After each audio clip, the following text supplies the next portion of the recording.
Welcome. Question 9. We have to solve d squared as a variable square minus 4d minus 96 equals what?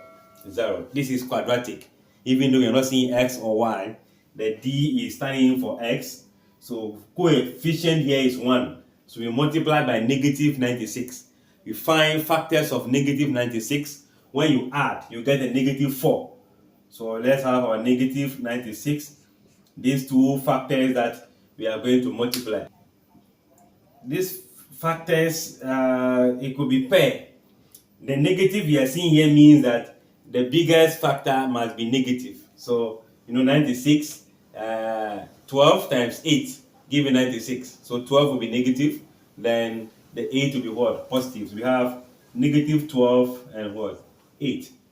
Now, since this is section A, when I have this, I don't need to continue solving because this is having 1 as a coefficient.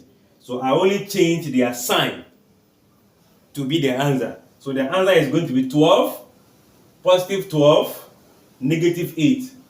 Positive 12, negative 8. The answer will be D, section A. I'll just pick the answer and move forward. But let's solve it now. Remember what we normally do? We open two brackets equals to 0. The first term will be D. The first term factor is negative 12. D plus 8. Two numbers multiplying give you 0 means D minus 12 is the 0 or D plus 8 is the 0. If we transpose, it becomes D equals to 12. If we transpose, D equals to what? Negative 8. So just like we predicted in the beginning, positive 12, negative 8 as the option befitted this question. Like, share, comment, and come back for more.